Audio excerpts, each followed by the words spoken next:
स्वागत करता हूं सभी साथियों का भारतीय विजन क्लासेस में। आज से हम बहुत ही महत्वपूर्ण टॉपिक यूजीसी नेट में लगी सभी नाटकों का संपूर्ण निचोड़ अध्ययन सीरीज प्रारंभ कर दिए हैं।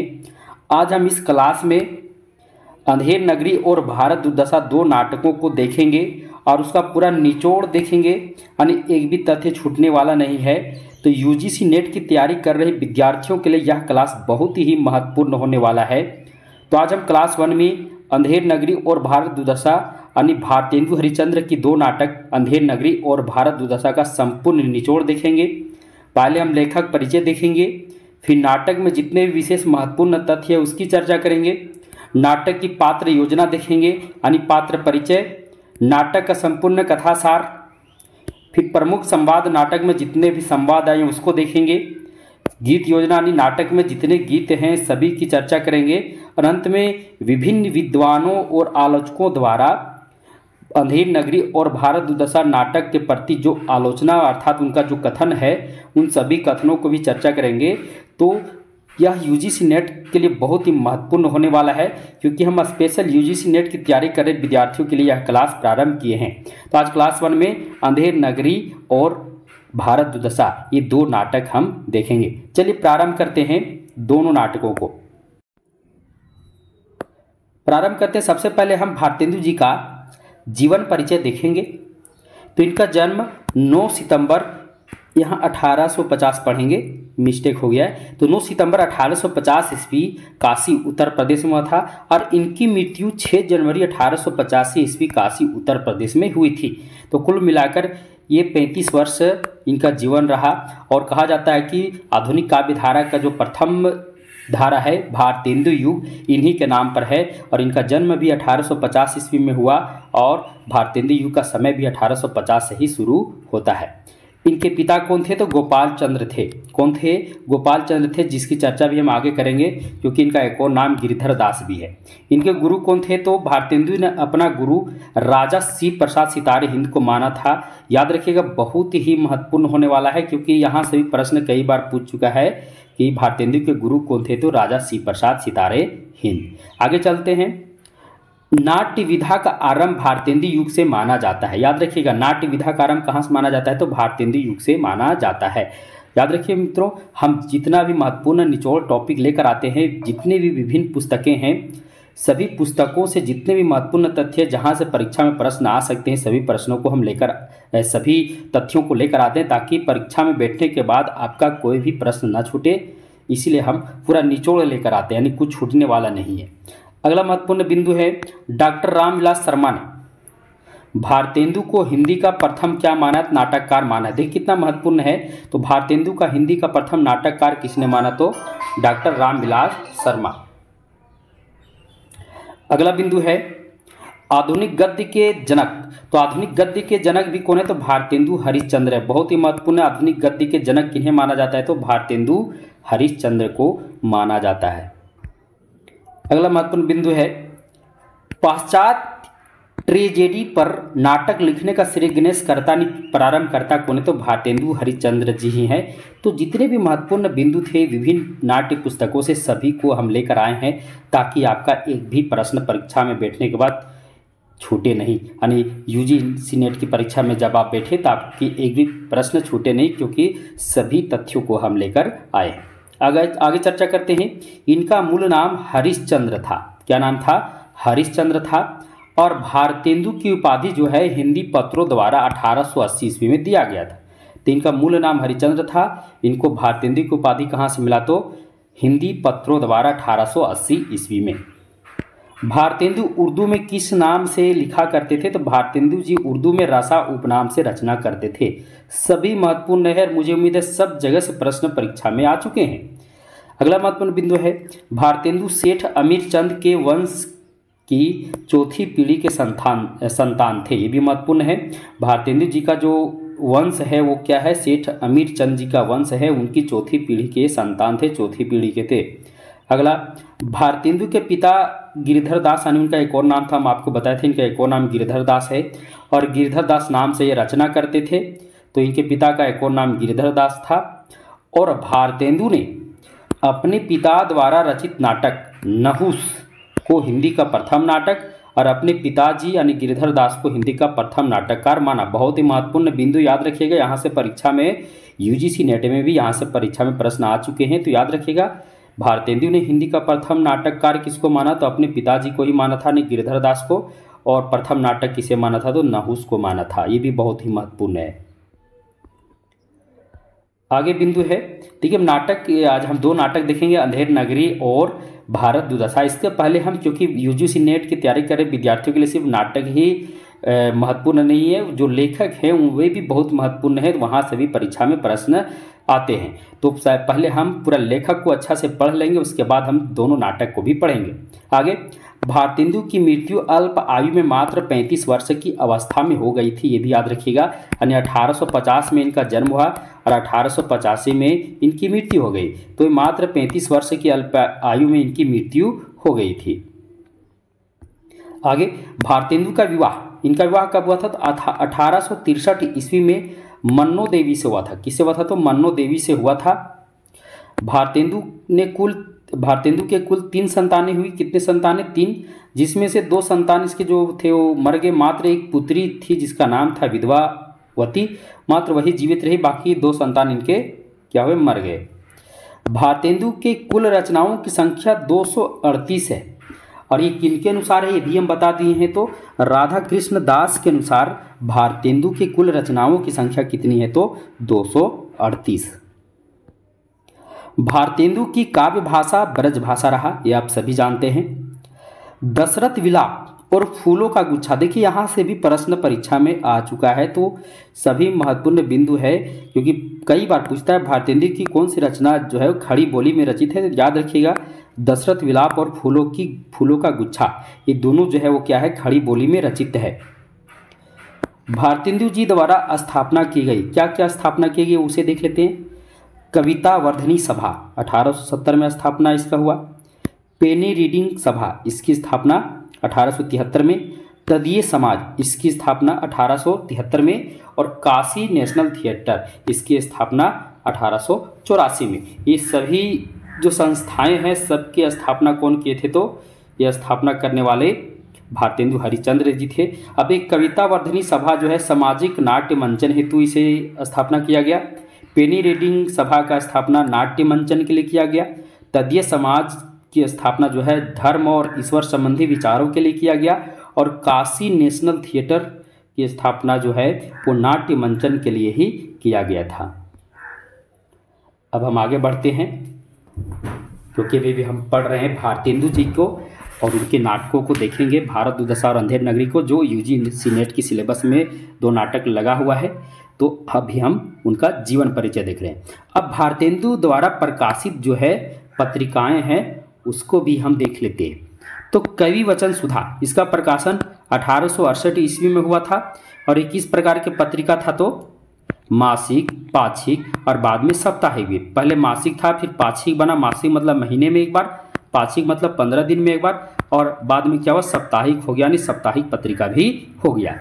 दूसरा हरिश्चंद्र मैगजीन, हरिश्चंद्र मैगजीन, इसका अन्य नाम क्या है, हरिश्चंद्र चंद्रिका। याद रखिएगा, भारतेंदु की कौन सी पत्रिका का अन्य एक और नाम हरिश्चंद्र चंद्रिका है, तो हरिश्चंद्र मैगजीन का। ये भी बहुत ही महत्वपूर्ण है। अगला है बाला बोधनी पत्रिका। तो बाला बोधनी पत्रिका, ये जो पत्रिका है स्त्री शिक्षा से संबंधित है और यह एक मासिक पत्रिका है। कितना महत्वपूर्ण बिंदु है, भारतेंदु की वह कौन सी पत्रिका जो स्त्री शिक्षा से संबंधित पत्रिका है, तो बाला बोधनी पत्रिका है। कवि वचन सुधा का प्रकाशन 1868 में, हरिश्चंद्र मैगजीन का प्रकाशन 1873 ईस्वी में। इतना बेहतरीन तरीके से आपको यूट्यूब पर कहीं भी नहीं मिलने वाला है। तो पूरा निचोड़ है भारतेंदु जी का जीवन परिचय। आगे, भारतेंदु ने 1873 ईस्वी में हरिश्चंद्र मैगजीन पत्रिका का प्रकाशन कर क्या कहा था, तो यह पंक्ति तो आप जानते हैं, इतना बार पूछता है, बहुत बार यह पंक्ति पूछ चुका है, हिंदी नई चाल में ढली। ये किनका कथन है, तो भारतेंदु हरिश्चंद्र जी का कथन है। तो उन्होंने 1873 में हरिश्चंद्र मैगजीन पत्रिका का प्रकाशन किया और कहा कि हिंदी नई चाल में ढली। आगे बढ़ते हैं, भारतेंदु का प्रथम नाटक। तो भारतेंदु का प्रथम नाटक विद्या सुंदर है, जिसका रचना काल 1868 ईस्वी। जो यतीन्द्र यतीन्द्र मोहन के बंगला नाटक का अनुवाद है, अर्थात यह एक अनुवादित रचना है। भारतेंदु का जो प्रथम नाटक एक अनुवादित नाटक है जिसका नाम है विद्या सुंदर। भारतेंदु का प्रथम नाटक यानी प्रथम मौलिक नाटक, ये तो प्रथम नाटक था जो अनुदित था। अब भारतेंदु का प्रथम मौलिक नाटक अर्थात उनका मूल नाटक यानी स्वयं लिखा हुआ नाटक, तो प्रथम मौलिक नाटक वेदिकी हिंसा हिंसा न भवती 1873 में यह नाटक की रचना हुई। और यह नाट्य, इसका नाट्य रूप क्या था तो प्रहसन था। तो भारतेंदु की दो नाटक, एक आपको अंधेर नगरी और वेदिकी हिंसा हिंसा न भवती, दोनों क्या है तो प्रहसन है। सती प्रताप भारतेंदु का अपूर्ण नाटक, याद रखिएगा सती प्रताप जो है भारतेंदु जी का अपूर्ण नाटक है, जिसमें जिसे आगे चल के कौन पूरा किया तो राधा कृष्ण ने पूरा किया। ये भी बहुत ही महत्वपूर्ण है। सती प्रताप भारतेंदु जी का अपूर्ण नाटक जिसे पूरा कौन किए थे तो राधा कृष्ण जी। भारतेंदु ने प्रबोधिनी पत्रिका के माध्यम से, इनका एक और पत्रिका उन्होंने शुरू किया था प्रबोधिनी, तो प्रबोधिनी पत्रिका के माध्यम से विदेशी वस्तुओं का बहिष्कार किया है। यानी उन्होंने प्रबोधिनी पत्रिका के माध्यम से क्या किया था, विदेशी वस्तुओं का बहिष्कार किया था। अगला महत्वपूर्ण बिंदु है बंदर सभा बकरी विलाप, इनका हास्य व्यंग रचना है। क्या है, हास्य व्यंग रचना है। यहाँ से भी परीक्षा में प्रश्न आ चुका है कि भारतेंदु की वह कौन सी रचना है जो हास्य व्यंग्य है, तो ऑप्शन में 2-3 ऑप्शन दे सकता है, या फिर बंदर सभा भारतेंदु की किस प्रकार की रचना है तो हास्य व्यंग्य रचना है। भारतेंदु वैष्णव धर्म के उपासक थे। किस धर्म के उपासक थे, याद रखिएगा वैष्णव धर्म का, नहीं भगवान विष्णु को मानते थे। ये भी बहुत ही महत्वपूर्ण है। भारतेंदु आधुनिक हिंदी के प्रवर्तक माने जाते हैं, तो दो बिंदु यहाँ बन गया, आधुनिक हिंदी गद्य के जनक भारतेंदु हरिश्चंद्र या आधुनिक हिंदी के प्रवर्तक तो भारतेंदु हरिश्चंद्र, दोनों एक ही बात हुआ। भारतेंदु को कहा है, किसने क्या कहा है तो डॉक्टर राजेंद्र लाल ने क्या कहा है, राइटिंग मशीन कहा है। तो भारतेंदु को डॉक्टर राजेंद्र लाल ने राइटिंग मशीन कहा। वहीं रांगे राघव ने क्या कहा, भारती का सपूत कहा। कितना महत्वपूर्ण है, सब कुछ लेकर आए, आपको कहीं जाने की आवश्यकता नहीं है। तो डॉक्टर राजेंद्र लाल ने राइटिंग मशीन कहा, तो रांगे राघव ने भारती का सपूत कहा।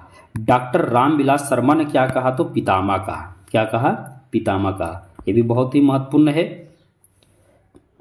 आगे बढ़ते हैं। आधुनिक काल की प्रथम काव्यधारा भारतेंदु युग के नाम से पर ही है, अर्थात आधुनिक काल की जो प्रथम काव्यधारा है भारतेंदु के नाम पर ही इसे भारतेंदु युग कहा गया। आप हमें कमेंट बॉक्स में बताइएगा भारतेंदु युग का अन्य नाम क्या है, अन्य एक और अन्य नाम क्या है, आप हमें कमेंट बॉक्स में जरूर बताना। आगे है भारत जननी जो है भारतेंदु जी का गीति नाट्य है। क्या है तो गीति नाट्य है। आगे चलते हैं। बाबू राधा कृष्ण दास ने, तो बाबू राधा कृष्ण दास ने भारतेंदु की कुल नाटकों की संख्या कितने माने हैं तो 20। तो राधा कृष्ण के अनुसार राधा कृष्ण दास के अनुसार भारतेंदु के कुल नाटकों की संख्या कितनी है तो 20 है। कितना महत्वपूर्ण बिंदु है। अब भारतेंदु की रचनाएं देख लेते हैं। ये सभी उनके जो हैं एक काव्य रचनाएं हैं। इसमें से जो ज़्यादा महत्वपूर्ण है प्रथम काव्य कृति कौन है तो भक्त सर्वस्व है। भारतेंदु की प्रथम काव्य कृति है प्रेम मल्लिका, प्रेम माधुरी, प्रेम तरंग, उत्तरार्ध भक्तमाल, गीत गोविंदानंद, वर्षा विनोद, फूलों का गुच्छा जो एक क्या है खड़ी बोली में रचित है, प्रेम फुलवारी, बकरी विलाप, ये हास्य व्यंग रचना है, दशरथ विलाप, विनय प्रेम पचासा, ये सभी क्या है बहुत ही महत्वपूर्ण। होली जो ज़्यादा महत्वपूर्ण है, होली कई बार पूछते किनकी काव्य रचना है तो भारतेंदु जी का है होली। सतसई श्रृंगार, राग संग्रह, मधु मुकुल, विनय प्रेम पचासा, प्रेम प्रलाप, सुमनांजलि, तन्मय लीला, बंदर सभा, दान लीला, नए जमाने के मुकरी लेखक, कृष्ण चरित्र, ये सभी क्या हैं तो भारतेंदु जी की काव्य रचनाएं हैं। उनके उपन्यास हैं पूर्ण प्रकाश, चंद्र प्रभा। उपयुक्त दोनों उपन्यासों को मराठी से अनुदित एक सामाजिक उपन्यास माना जाता है। ये क्या है तो अनुदित उपन्यास हैं। दोनों क्या है, अनुदित उपन्यास है और एक प्रकार से सामाजिक उपन्यास है, यानी इन्होंने मौलिक उपन्यास की चर्चा नहीं है। रेखा चित्र में चलते हैं। एक कहानी कुछ आप पर बीती कुछ जग पर बीती, याद रखिएगा इनका रेखा चित्र है तो ज़्यादा महत्वपूर्ण है क्योंकि ये एक दिया हुआ है तो याद रखिएगा, इसे याद रखना। एक इनका रेखा चित्र है तो भारतेंदु जी का है और एक कहानी कुछ आप पर बीती कुछ जग पर बीती। कभी कभी पूछता किस विधा की रचना है, तो ये रेखा चित्र है किनका, तो भारतेंदु हरिश्चंद्र जी का। निबंध की भी वो रचना किए हैं, तो उन्होंने साहित्यिक सांस्कृतिक निबंध भी लिखे, ऐतिहासिक निबंध भी लिखे जो जीवनी परक निबंध कहा जाता है, उसके बाद धार्मिक निबंध, ऐतिहासिक निबंध, तो निबंध की भी वो रचना किए हैं। अब आगे चलते हैं संपादन की, जिसकी चर्चा तो हम कर ही लिए। कविवचन सुधा हरिचंद्र चंद्रिका, जिसे हरिचंद्र मैगजीन कहा गया, बालाबुनी पत्रिका जिसकी हम चर्चा कर लिए। अब हम चलते हैं नाटक की ओर, क्योंकि ज़्यादा महत्वपूर्ण है नाटक, हम अभी नाटक पढ़ रहे हैं। तो इनके मौलिक नाटक कौन कौन है? प्रवास, वेदिकी, हिंसा हिंसा न भवती, सत्य हरिचंद्र, प्रेम जोगनी, विस्मय विस्मोधन, श्री चंद्रावली, भारत जननी, भारत दुर्दशा, नील देवी, अंधेर नगरी, सती प्रताप और नव मल्लिका जो अप्रकाशित है। ये इनकी रचना, अधूरी रचना तो नहीं है परंतु प्रकाशन इसका नहीं हुआ है। नवम मल्लिका भी कह सकते हैं या नव मल्लिका कह सकते हैं, जिसका प्रकाशन नहीं हुआ है।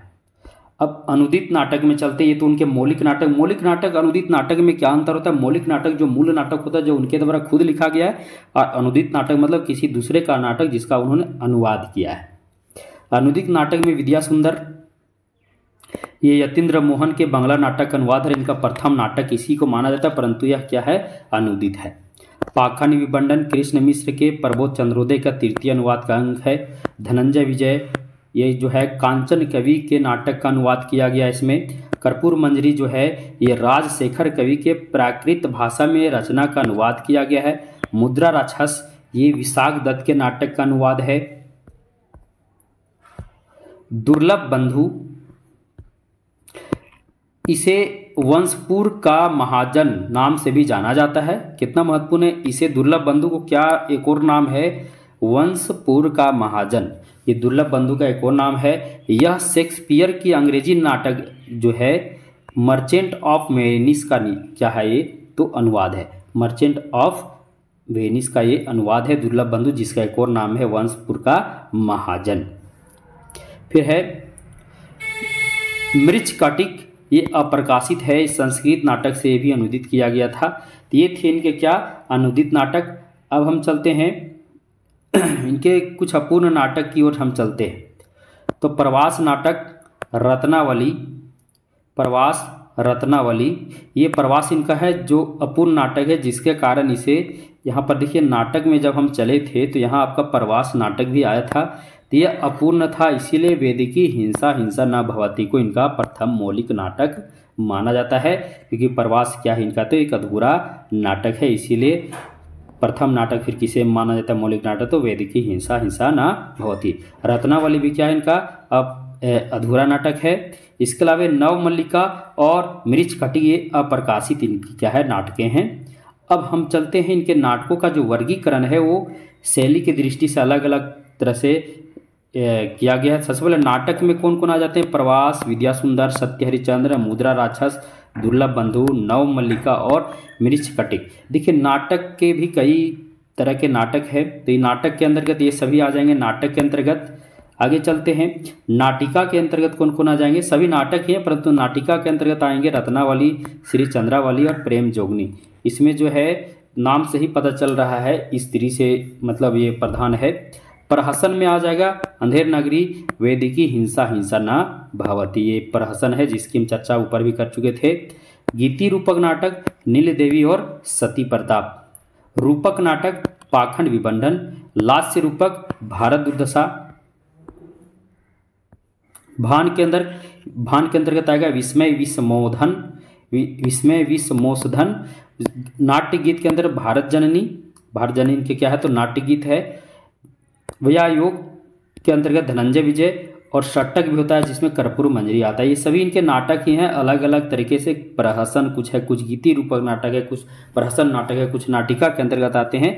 ये सभी नाटकों का अलग अलग तरीके से वर्गीकरण किया गया है। अब हम चलते हैं एक और तरीके से कथानक की दृष्टि से समस्त नाटकों का वर्गीकरण किस प्रकार हुआ है। तो पौराणिक नाटक के अंतर्गत प्रवास, सत्य हरिचंद्र, श्री चंद्रावली, सती प्रताप, धनंजय विजय, कर्पूर मंजरी और नव मल्लिका ये पौराणिक नाटक है। आख्यानक के अंतर्गत कौन कौन आ जाएंगे? विद्या सुंदर, रत्नावली, दुर्लभ बंधु।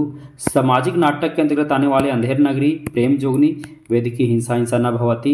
ऐतिहासिक नाटक के अंतर्गत आ जाएंगे मुद्रा राक्षस, नील देवी। धार्मिक नाटक के अंतर्गत पाखंड विडंबन। राष्ट्रीय नाटक के अंतर्गत भारत जननी और भारत दुर्दशा।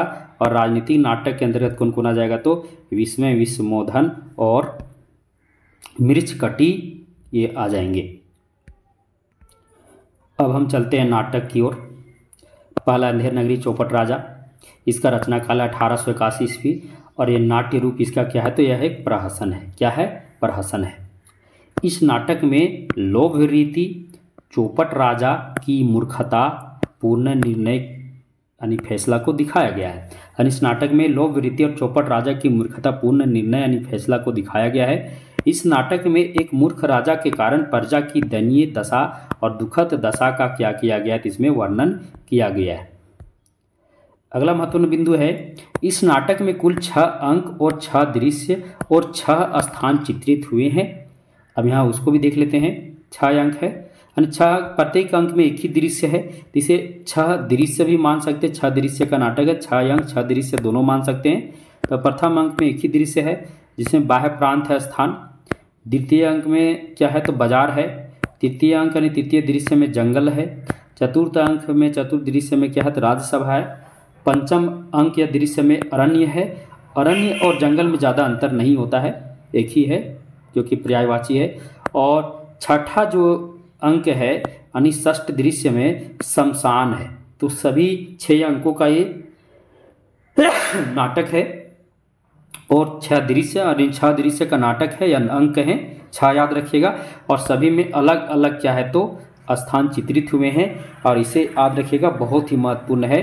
कभी कभी स्थानों को भी दे देता है कि इसके क्रमानुसार सजाएं, तो याद रखिएगा ये स्थान को याद रखिएगा। बाह्य प्रांत, फिर बाजार, फिर जंगल, फिर राजसभा, फिर अरण्य, अंत में शमशान। आगे चलते हैं।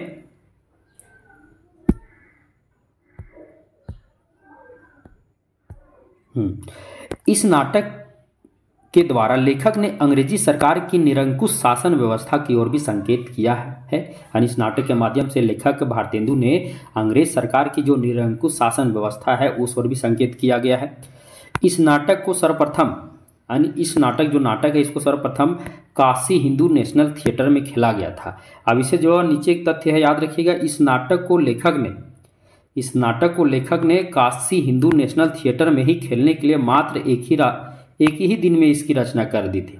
इस प्रहसन की रचना मात्र वो एक ही दिन में कर दी थी, क्योंकि इसको कहाँ खेलना था? तो काशी हिंदू नेशनल थिएटर में इसको खेलना था। इसलिए इस नाटक का सर्वप्रथम मंचन कहाँ हुआ है? सर्वप्रथम खेला गया है तो काशी हिंदू नेशनल थिएटर में खेला गया, यानी हिंदू नेशनल थिएटर काशी में खेला गया है।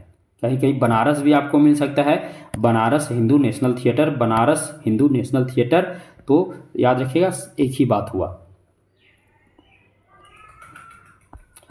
आगे चलते हैं। अंधेर नगरी नाटक का सफल मंचन 1960 ईस्वी में हुआ। इसके अलावे इस नाटक को कहाँ कहाँ और मंचन हुआ है सबको हम देख लेते हैं, क्योंकि ये भी परीक्षा में पूछ सकता है। तो हिंदू नेशनल थिएटर काशी, इसको तो आप जान गए 1881 में मंचन हुआ, क्योंकि इस नाटक का रचना काल 1881 ईस्वी आपको बताए और हम आपको बताए थे एक दिन में इसकी रचना हो गई, यानी 1881 में ही रचना हो गई। अब अगला दिन इसे खेला भी गया था। तो सर्वप्रथम है हिंदू नेशनल थिएटर काशी, यानी काशी हिंदू नेशनल थिएटर 1881। कानपुर में यह खेला गया 1882 में। बलिया में इसे खेला गया 1884 ईस्वी में। प्रयाग में आधुनिक तरीके से खेला गया 1965 में। और भारतीय जननाट्य संघ पटना में 1985 में इस नाटक को खेला गया। अब हम पात्र योजना की ओर चलते हैं, पूरा निचोड़ लेकर आए हैं। जो विद्यार्थी पढ़ने वाले हैं वो क्लास से निश्चित है जुड़े होंगे। अब नहीं पढ़ने वाले विद्यार्थियों के लिए नहीं कह सकते, परंतु अगर आप यूजीसी नेट की तैयारी कर रहे हैं और अगर फॉर्म भर लिए हैं तो अपने पैसे को बर्बाद ना होने दें, कम से कम तैयारी करके जाएं ताकि आपका यूजीसी नेट निकल सके। तो यह क्लास बहुत ही महत्वपूर्ण है। आगे हम बढ़ते हैं, पात्र योजना की ओर चलते हैं। सबसे पहले गुरु महंत अंधेर नगरी नाटक का नायक है। नारायण दास और गोवर्धन दास इसके क्या हैं? दो गोवर्धन दास के गुरु हैं, यानी गुरु महंत जो है वो अंधेर नगरी नाटक के एक प्रकार से नायक के रूप में उभरे हैं। और नारायण दास और गोवर्धन दास दो इनके शिष्य हैं, दोनों के गुरु हैं। अंधेर नगरी नाटक की कथा का आरंभ इनके द्वारा गाई गई गीत, कौन से गीत? राम भजो राम भजो राम भजो भाई से होता है। यानी अंधेर नगरी नाटक की जो कथा का आरंभ होता है वो इनके द्वारा अपने दोनों चेलों को एक साथ लेकर आते हैं मंच पर, और राम भजो राम भजो राम भजो भाई से क्या करते हैं, यह भजन को गाते हुए आते हैं। आगे, यह नाटक के प्रथम यानी महंत जी जो गुरु जी हैं वो नाटक के प्रथम, तृतीय और छठे दृश्य में आते हैं। प्रथम दृश्य में आते हैं, तृतीय दृश्य में आते हैं और छठे दृश्य, 3 दृश्य में ये आते हैं। गुरु महंत जो है लोभ को पाप का मूल मानते हैं। उनका मानना है कि लोभ जो है वही पाप का मूल है, इसलिए लोभ नहीं करना। और अक्सर वे अपने शिष्यों को हमेशा उपदेश देते रहते हैं कि लोभ नहीं करना, क्योंकि लोभ पाप का क्या है, मूल है। जब इनको पता चलता है कि यहाँ का राजा यानी जिस शहर में वो गए थे वहाँ का राजा मूर्ख है, तो दोनों शिष्यों को यहाँ से यानी अंधेर नगरी से क्या कहते हैं, चलने के लिए कहते हैं, यहाँ से अपने साथ चलने को कहते हैं, जाने को कहते हैं।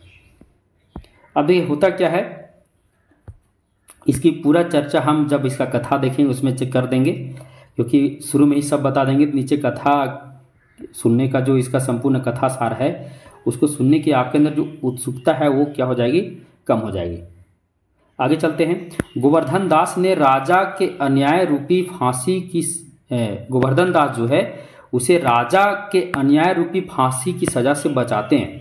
यानी ये जो महंत हैं वो गोवर्धन दास को राजा के अन्याय करता है। राजा क्या करता है, राजा के फैसला ऐसा आता है कि बेचारा गोवर्धन दास जिसकी कोई दोष नहीं होती उसे फांसी की सज़ा के लिए वहाँ से पकड़ कर ले जाया जाता है। तो इस नाटक के अंत में खुद महंत गुरु जी आते हैं और अपने शिष्य को बचा लेते हैं। गुरु महंत जो है ज्ञानी है, नीति में चतुर है, निर्लोभी हैं, यानी लोभ नहीं है, समझदार हैं, दूरदर्शी हैं, सब कुछ हैं। तभी वो जब वो अपने शिष्य को छोड़कर यहाँ से जाते हैं, तृतीय अंक में अपने शिष्य को छोड़कर जाते हैं, तो कहते भी हैं कि जब भी मेरी ज़रूरत पड़े तो याद करना, मैं तुरंत क्या हो जाऊँगा, तुम्हारे पास उपस्थित हो जाऊँगा। अब महंत के कुछ गीत हैं जो ज़्यादा महत्वपूर्ण है परीक्षा की दृष्टि से। तो राम भजो राम भजो राम भजो भाई एक इनका गीत है, तो ये महंत जी का है। प्रथम दृश्य यानी प्रथम अंक में यह आया है। दूसरा है लोभ पाप का मूल है, लोभ मिटावत मान, लोभ कभी न कीजिए या में नरक निदान। ये भी प्रथम अंक में ही आया है, क्योंकि वे अपने दोनों शिष्यों को उपदेश देते हैं कि लोभ पाप का मूल है, लोभ कभी मत करना, लोभी कभी मत बनना। इसलिए और इस गीत के आधार, ये गीत को भी गाते हैं, इस गीत के माध्यम से अपने दोनों शिष्यों को क्या करते हैं, उपदेश देते हैं। आगे है सेत सेत सब एक से, सेत सेत सब एक से, जहाँ कपूर कपास, ऐसे देश कुदेश में कबहू न कीजिए बास।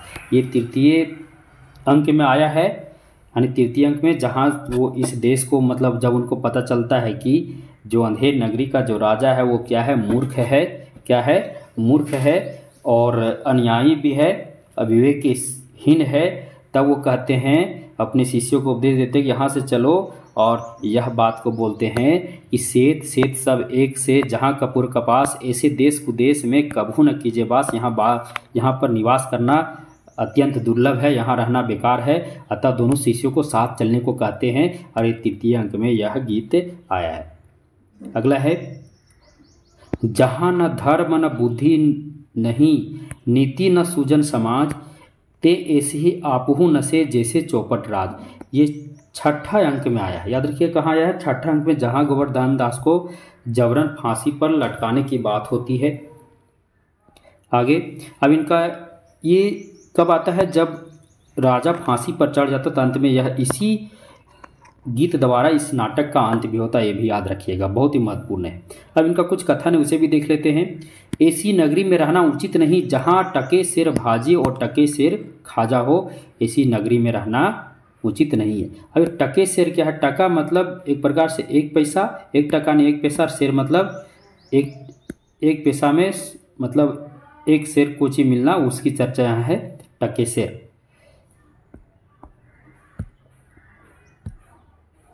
आगे चलते हैं। यहाँ सेर का मतलब आप किलो भी मान सकते हैं, 1 पैसा में 1 किलो, इसे भी आप मान सकते हैं, कोई दिक्कत नहीं है। इधर टके सेर, कोई भी लीजिए भाव एक था, सब टके सेर टके सेर। आप बाज़ार में जाते तो सब चीज़ आपको अगर एक ही भाव से मिलेगा तो निश्चित आप अच्छे अच्छे चीज़ को ही खरीदेंगे। और अंधेर नगरी का स्थिति यह थी कि वहाँ सब कुछ टके सेर ही बिक रही थी। अगला है छठा दृश्य में आया है, इस समय ऐसी साइत है कि जो मरेगा सीधा बैकुंठ जाएगा। और इसी बात को जब राजा सुनता है तो खुद क्या करता है, गोवर्धन दास को बोलता है नहीं इसे फांसी नहीं चढ़ाओ, मुझे फांसी चढ़ाओ, मैं ही क्या करूँगा बैकुंठ जाएगा। राजा को होते हुए कोई भी बैकुंठ नहीं जा सकता है। और अंत में राजा क्या करता है, खुद फांसी पर लटक जाता है। और इस प्रकार क्या होता है, तो गुरु अपने चेले गोवर्धन दास जो लोभी है, पेटू है, उसको क्या करता है करते हैं तो बचा लेते हैं। अब गोवर्धन दास जिसकी फांसी की बात हो रही थी, गुरु महंत का शिष्य, यह नाटक के प्रथम, द्वितीय, तृतीय, पंचम और छठा दृश्य में आता है।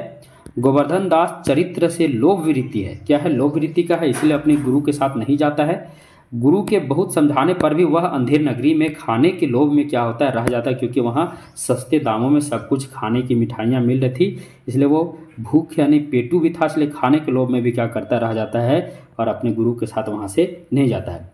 राजा द्वारा कोतवाल की जगह इसे फांसी देने की हुक्म होती है।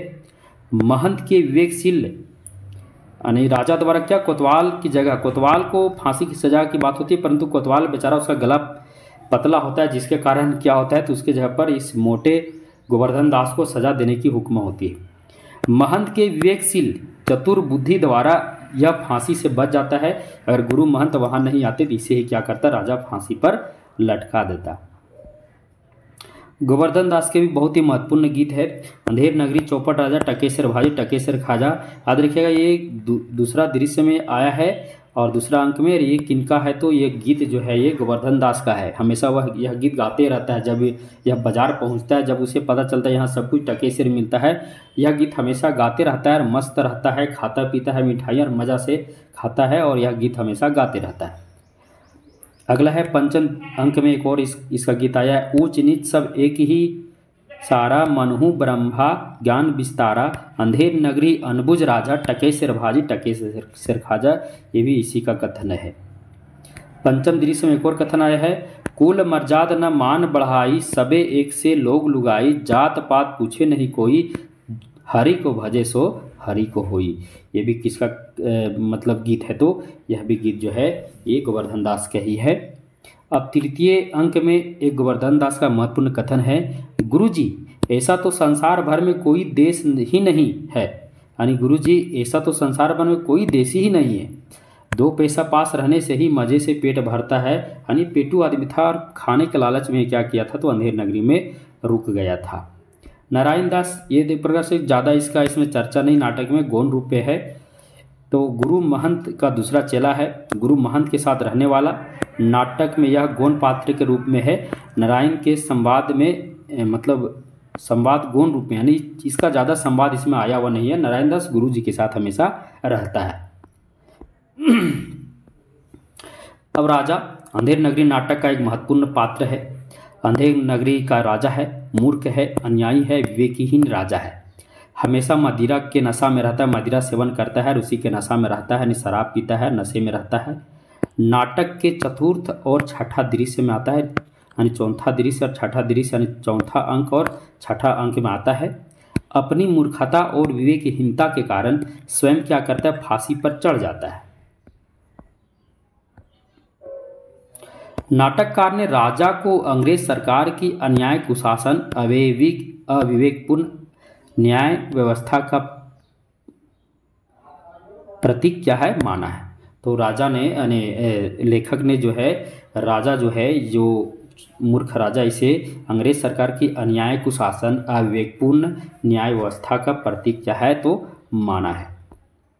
अब प्रमुख संवाद की ओर चलते हैं।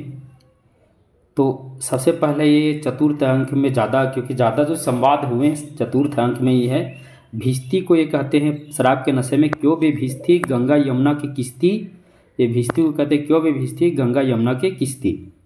अगला छठा अंक में अंत में जब सब कहता है हम चढ़ेंगे फांसी पर, हम चढ़ेंगे, कोतवाल कहता है हम चढ़ेंगे, सभी लोग फांसी पर चढ़ने की बात करते हैं। तब राजा क्या होता है, गुस्से में बोलता है चुप रहो सब लोग, राजा के आछत और कौन बैंकुट जा सकता है, हमको फांसी चढ़ाओ जल्दी जल्दी। और राजा अपनी मूर्खता के कारण खुद क्या होता है तो फांसी पर चढ़ जाता है। अन्य पात्र में मंत्री, चौपट राजा का मंत्री, राजा के हाँ में हाँ मिलाने वाला। अब बेचारा करे क्या, अगर राजा का विरोध करे तो हो सकता है राजा मंत्री को ही फांसी दे दे, इसलिए राजा जो कहता है उसके हाँ में हाँ बेचारा मिलाता है। कबाब वाला, कबाब विक्रेता, घासीराम चना बेचने वाला, चना जोर गरम की चर्चा है, चना बेच विक्रेता। नारंगी वाला, नारंगी विक्रेता। हलवाई, मिठाई विक्रेता यानी मिठाई बेचने वाला। कुजलिन सब्जी बेचने वाली। मुगल मेवा और फल विक्रेता। पाचक वाला, चूरन विक्रेता यानी चूरन बेचता है। मछली वाली। जात वाला, ब्राह्मण जात का था, जात वाला क्या था तो ब्राह्मण जात का था, याद रखिएगा ये क्या था तो ब्राह्मण जात का था, इसे भी महत्वपूर्ण याद रखिएगा। बनिया, फरियादी, जिसकी बकरी कल्लू बनिए की दीवार से दबकर मर गई थी। कल्लू कौन है तो जिसकी दीवार से फरियादी की बकरी मर गई। कारीगर कौन है, कल्लू बनिए की दीवार को बनाने वाला। चुनने वाला कौन है, चूना यानी ढलाई के लिए तैयार किया गया जो मसाला है उस चूने को बनाने वाला। भिस्ती, चूना में पानी मिलाने वाला, भिस्ती पानी ढोने वाले को कहते हैं ना, तो चूना में पानी मिलाने वाला। कसाई, गडेरिया से बड़ी भेड़ खरीदने वाला, गडेरिया भेड़ विक्रेता। कोतवाल कौन है, तो बिना किसी दोष के फांसी की सजा इसे ही मिलती है, परंतु गला पतला होने के वजह से इसके स्थान पर गोवर्धन दास को फांसी की सजा के लिए बंदी बनाया जाता है। और भी पहला सेवक, दूसरा सेवक, यहाँ पर इसे आप समझिएगा नौकर है ना, नौकर। 4 सिपाही भी हैं यानी 4 फरियादी हैं जो पकड़ के ले जाते हैं गोवर्धन दास को फांसी के लिए। अब राजा का जो इस अंधेर नगरी में किस प्रकार न्याय हुआ, सबसे पहले फरियादी आता है जिसकी बकरी मर गई थी कल्लू बनिए की दीवार से चिपक कर, तो दीवार कल्लू बनिए से संबंधित है। अब कल्लू बनिए है वो किसे दोष देता है, कारीगर को दोष देता है, बोलता है कि मिस्त्री ने सही से नहीं बनाया इसलिए दीवार गिर गई।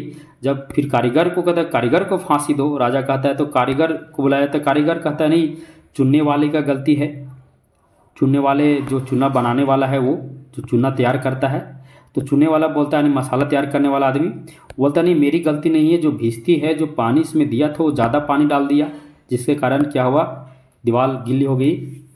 तो भिस्ती को पकड़ कर लाया जाता है, भिस्ती है कसाई को दोष देता है, कसाई गडेरिया को दोष देता है क्योंकि कसाई किसके पास से खरीदा था तो भेड़ जो खरीदा था वो गडेरिया के पास से खरीदा था। गडेरिया कहता है कि नहीं हमारी गलती नहीं, कोतवाल साहब की हमारी गलती, कोतवाल साहब की गलती है, उनकी सवारी देकर क्या हुआ हमसे यह गलती हो गया। अब कोतवाल को बुलाया जाता है, बेचारा कोतवाल के पास फिर कोई बहाना मतलब अन्य ऑप्शन नहीं बचते कि उसकी गलती है। अब कोतवाल बेचारे को अंत में क्या होता है वो सवारी लेकर निकलते, उनको फांसी की सज़ा का ऐलान कर दिया जाता है। जब इनको फांसी की सज़ा के लिए जब ले जाया जाता है, फांसी का फंदा जब इनको लटकाने की बात होती है तो फांसी का फंदा इनके गर्दन से ज़्यादा मोटा होता है, जिसके कारण इसे कोतवाल के जगह पर राजा बोलता है कि अपने नगर में वैसे आदमी को ढूंढ कर लाओ जिसका गर्दन मोटा हो, उसे ही फांसी दिया जाए। और फिर क्या होता है कोतवाल को छोड़कर उसके जो सिपाही होते हैं वो खोज में निकलते हैं और बेचारा गोवर्धन दास पकड़ा जाता है, धरा जाता है, इसे पकड़ कर लाते हैं फांसी के लिए, बेचारा जिसका कोई गलती नहीं है। और अंत में राजा क्या होता है जब गोवर्धन दास के गुरु जब आते हैं वो कहते हैं कि जो इस समय फांसी पर चढ़ेगा सीधा वैकुंठ स्वर्ग को प्राप्त करेगा, तो राजा खुद क्या करता है तो फांसी पर लटक जाता है। यही इसका पूरा कथा है, फिर भी इसका संपूर्ण कथा सार को भी हम देखेंगे आगे। अब प्रथम दृश्य में कौन कौन से पात्र आए, महंत, नारायण दास, गोवर्धन दास। द्वितीय अंक में कौन कौन आए तो कबाब वाला, घासीराम, नारंगी वाला, हलवाई, कुजडीन, मुगल, पाचक वाला, मछली वाला, जात वाला, बनिया, गोवर्धन। ये बाजार का ये दृश्य है, ये सभी बाजार में तरह तरह के अलग अलग बेचने वाले सभी क्या हैं तो सभी विक्रेता लोग हैं। तृतीय अंक का दृश्य है यानी तृतीय अंक जो है यानी दृश्य है, तृतीय अंक में गुरु, महंत साहब, गोवर्धन दास और नारायण दास आते हैं और यहीं पर ये महंत और नारायण दास चले जाते हैं, गोवर्धन दास यही अंधेर नगरी में रह जाता है। चतुर्थ अंक यानी दृश्य में पहला सेवक, नौकर, राजा, मंत्री, फरियादी, कल्लू, कारीगर, चुनने वाला, भिस्ती, कसाई, गडेरिया, कोतवाली, सब कुछ जो होता है ये चतुर्थ अंक में होता है, यानी चतुर्थ दृश्य में होता है। पंचम दृश्य यानी पंचम अंक में गोवर्धन दास 4 फ्यादे आते हैं जो इनको पकड़कर ले जाते हैं। और छठा दृश्य में गोवर्धन दास 4 सिपाही, महंत, राजा, मंत्री, कोतवाल इत्यादि। फांसी की बात है, यानी शमशान का दृश्य जहाँ सभी लोग उपस्थित होते हैं और महंत आकर अपने दिमाग से क्या करता है तो अपने शिष्य गोवर्धन दास को बचा लेता है। अब संपूर्ण कथा सार की ओर चलते हैं। ज़्यादा हम लंबा चौड़ा नहीं किए ताकि आपको समझ में आ जाए। प्रथम दृश्य में जगह है बाह्य प्रांत, जिसकी हम चर्चा कर चुके हैं। महंत जी अपने दोनों चेलों गोवर्धन दास और नारायण दास के साथ राम भजो के गायन के साथ प्रवेश करते हैं। महंत जी दोनों शिष्यों को लोभ वृत्ति से बचने का उपदेश देते हैं तथा उन्हें दूर से बहुत सुंदर दिखने वाले शहर में भिक्षा मांगने के लिए क्या करते हैं, भेज देते हैं। अब द्वितीय दृश्य यानी दूसरा अंक में क्या हुआ है, बाजार का दृश्य है। यानी दूसरा दृश्य जहाँ बाजार का दृश्य है, बाजार में सभी वस्तुएं टके सेर में मिल रही हैं। गोवर्धन दास भिक्षा मांगने के लिए जब जाता है तो टके सेर का भाव सुनकर बहुत आनंदित होता है और वह भिक्षा में उसे 7 पैसे मिलती है और 7 पैसों से 3.5 सेर क्या करता है, मिठाई खरीदकर मिठाई आनंद से खाते हुए अंधेर नगरी चौपट राजा टके सिर भाजी टके सिर खाजा कहते हुए क्या होता है, चला जाता है वहाँ से। तृतीय दृश्य में जंगल का दृश्य है। नारायण दास गुरु महंत एक ओर से राम भजो का गीत गाते हुए प्रवेश करते हैं, वहीं दूसरी ओर से गोवर्धन दास अंधेर नगरी चौपट राजा का जो गीत है उसे गाते हुए प्रवेश करता है, वो भी आनंदित रूप से, बहुत खुश था। गोवर्धन दास से महंत को जब यह पता चलता है कि यहाँ की सभी वस्तुएं टके सेर के भाव से मिलते हैं तो गुरु यहाँ के राजा को विवेकहीन अनुयायी मानते हुए दोनों चेलों को तुरंत यहाँ से प्रस्थान करने को कहते हैं। नारायण दास अपने गुरु के आज्ञा अनुसार साथ चला जाता है, जबकि गोवर्धन दास जो पेटू है, खाने का लालची है, सस्ते दामों पर मिठाई खाने के लालच में क्या करता है, वो अंधेर नगरी में ही रह जाता है। और ये तृतीय दृश्य में, तृतीय अंक में ये सब हुआ है। चतुर्थ अंक में राजसभा का दृश्य है। चतुर्थ दृश्य का प्रारंभ शराब के नशे में मस्त आलसी राजा को पान खाने से होता है। एक फरियादी जिसकी बकरी कल्लू बने की दीवार से दबकर मर जाती है, वही एक फरियादी न्याय की गुहार लेकर राजा के पास आता है। राजा बारी बारी से कल्लू बनिया, कारीगर, चुनने वाला, भिस्ती, कसाई, गडेरिया और कोतवाल को दोषी ठहराकर उन्हें दरबार में बुलाता है। अंततः कोतवाल को फांसी देने का हुक्म होता है। पंचम दृश्य 4 फ्यादे सैनिक यानी सिपाही आकर गोवर्धन दास को फांसी चढ़ाने के लिए ले जाते हैं। कोतवाल का गला पतला होने के कारण, फांसी का फंदा बड़ा होने के कारण, कोतवाल का गला पतला था और फांसी का फंदा क्या था तो बड़ा था होने के कारण कोतवाल के स्थान पर किसी मोटे आदमी को सजा देने की हुक्म होती है राजा के द्वारा। परिणाम स्वरूप गोवर्धन दास मोटा था और मोटा होने के कारण सिपाही उसे ही पकड़कर क्या करते हैं तो फांसी के लिए ले जाते हैं। छठा दृश्य गोवर्धन दास को पकड़े 4 सिपाही फांसी देने हेतु प्रवेश करते हैं। गोवर्धन दास अपने गुरु को बचाने हेतु पुकारता है, क्योंकि गुरु तृतीय दृश्य में, तृतीय अंक में कहते हैं जब भी तुम्हें मेरी आवश्यकता हो, जब भी तुम मुसीबत हो, मुझे पुकारना, मैं तुरंत वहाँ हाजिर हो जाऊँगा। तो पुकारता है अपने गुरु को, गुरु वहाँ आ जाते हैं और गुरु के दिमाग से दोनों गुरु और शिष्य मिलकर मूर्ख राजा को ही फांसी पर चढ़ने पर मजबूर कर देते हैं, क्योंकि खुद गुरु कहते हैं कि यहाँ अभी इस वक्त ऐसा समय है, यानी सबसे पहले वो कहते हैं कि मैं चढ़ूँगा फांसी, मैं चढ़ूँगा, इसी तरह दोनों करने लगते हैं। तब राजा को थोड़ा सा अजूबा लगता है, कहता है ऐसा क्या है जो तुम लोग फांसी चढ़ने के लिए इतने उतावले हो रहे हो। तो गुरु कहते हैं इस समय ऐसा समय है कि अभी जो फांसी चढ़ेगा सीधा बैकुंठ यानी स्वर्ग को प्राप्त करेगा, जिसके कारण राजा क्या करता है, खुद ही फांसी पर चढ़ जाता है। और नाटक के अंत में मूर्ख राजा फांसी पर लटक जाता है। इससे इस कथा का क्या होता है तो अंत होता है। अब पात्रों का प्रतीक योजना भी, इसे भी देख लेते हैं। तो अंधेर नगरी किसका प्रतीक है तो अंग्रेज सरकार के अंध व्यवस्था का प्रतीक है। राजा किसका प्रतीक है तो विवेकहीनता, अनुयायी, विलासी, मूर्खता, निरंकुश शासक का प्रतीक है। थोड़ा सा दुर्गई से होगा, इसे थोड़ा सा समझ लेंगे। महंत जी जो है वो ज्ञानी, दूरदर्शी, नीति कुशलता के प्रतीक हैं। गोवर्धन दास लोभ वृत्ति और पेटी लोगों का प्रतीक है, जिसको खाने पीने का शौक है। बकरी निरीह आम जनता और त्रासदी का प्रतीक है। फरियादी जो आम जनता का प्रतीक है। अब आगे चलते हैं। अंधेर नगरी नाटक से संबंधित विद्वानों के विभिन्न मत रहे हैं, उसे भी देख लेते हैं। पूरा नाटक पूरा हम सब कुछ देख चुके हैं। तो अंधेर नगरी अंग्रेजी राज्य का ही दूसरा नाम है। ये रामविलास शर्मा का मानना है। उनका मानना है कि अंधेर नगरी नाटक जो है वो अंग्रेजी राज्य का ही क्या है तो दूसरा नाम है। सिद्धनाथ कुमार क्या कहे हैं? अंधेर नगरी युग जीवन को चित्रित करने वाला सार्थक नाटक है। यह कथन किनका है तो सिद्धनाथ कुमार जी का है। गोपीनाथ तिवारी क्या कहे हैं अंधेर नगरी नाटक पर? अंधेर नगरी देश की न्याय व्यवस्था पर चुटीला व्यंग्य है। अगला सिद्धनाथ कुमार क्या कहे हैं तो अंधेर नगरी लोक जीवन से जुड़ा नाटक है। ये सिद्धनाथ कुमार कहे हैं। नेमीचंद्र जैन अंधेर नगरी में यथार्थ परकता और शैलीबद्धता का बड़ा आकर्षण मिश्रण है, और यह नेमीचंद्र जी का कथन है। डॉक्टर रामविलास शर्मा ने क्या कहा? तो डॉक्टर रामविलास शर्मा ने अंधेर नगरी को कालजयी कृति कहा है। कारंत ने सदाबहार नाटक कहा है, जबकि विपिन अग्रवाल ने क्लासिक कृति कहा है। ये सभी अंधेर नगरी से संबंधित महत्वपूर्ण कथन थे विद्वानों के। अब यहाँ एक बहुत ही महत्वपूर्ण है, अंधेर नगरी संवेदना और शिल्प। यह एक आलोचनात्मक ग्रंथ है और इसके रचयिता कौन है तो सिद्धनाथ कुमार हैं। तो इस प्रकार ये नाटक की समाप्ति होती है अंधेर नगरी। अभी तक हम लेखक परिचय देख चुके हैं, उसके बाद हम अंधेर नगरी नाटक को पूरा निचोड़ तरीके से देखें। मुझे उम्मीद है कि पूरा अंधेर नगरी नाटक आपको समझ में आ गया होगा। भारतेंदु हरिश्चंद्र आधुनिक गद्य साहित्य के जनक, इनका बहुत ही महत्वपूर्ण ये नाटक है भारत दुर्दशा। आज हम इसका पात्र परिचय, कथा वस्तु, प्रमुख संवाद यानी गीत योजना और विभिन्न विद्वानों द्वारा भारत दुर्दशा नाटक के प्रति जो कथन दिए गए हैं सभी कथनों को हम देखेंगे, क्योंकि परीक्षा के दृष्टि से सभी बहुत ही महत्वपूर्ण है। मित्रों, वीडियो क्लास प्रारंभ करने से पहले आपसे पुनः रिक्वेस्ट होगा कि आप भारतीय विजन क्लासेस को सब्सक्राइब कर दें और बेल आइकन को भी क्लिक कर दें, और जितना हो सके शेयर करें ताकि हर किसी विद्यार्थी के पास यह वीडियो क्लास पहुंच सके।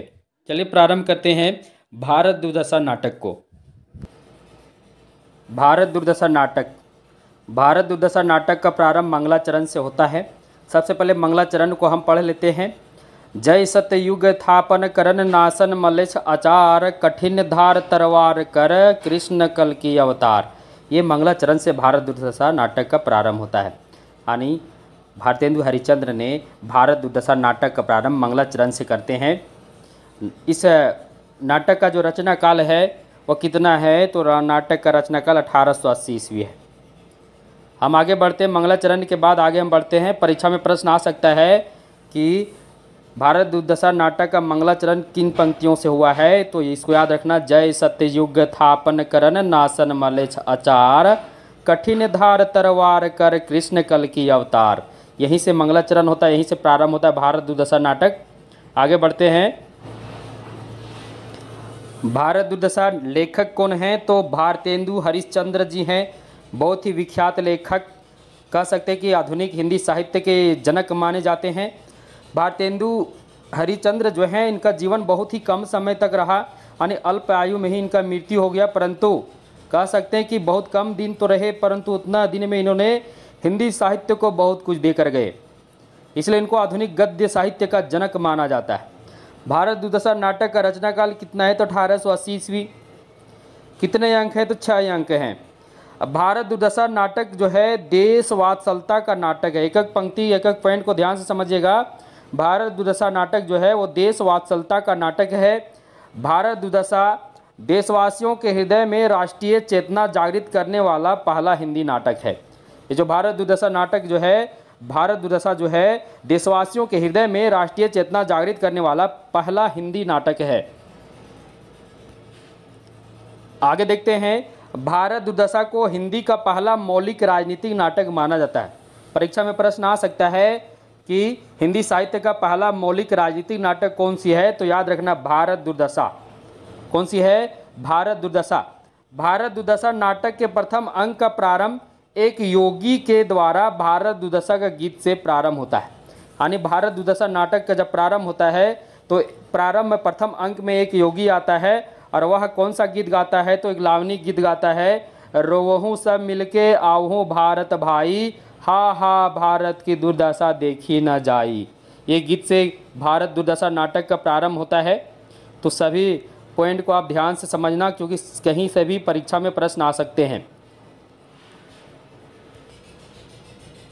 आगे है भारत दुर्दशा पूर्ण रूप से राष्ट्रीय भावना से ओतप्रोत नाट्य रचना है। भारत दुर्दशा नाटक में राष्ट्रीय भावना भरपूर रूप से भरा हुआ है। भारतेंदु हरिश्चंद्र को नव जागरण का क्या कहा जाता है, तो अग्रदूत कहा जाता है।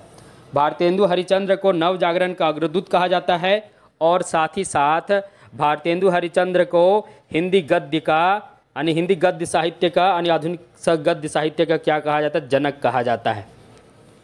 आगे है भारत दुर्दशा नाटक के कथानक का प्रारंभ एक योगी के गीत से और अंत जो होता है भारत भाग्य द्वारा आत्महत्या से होता है।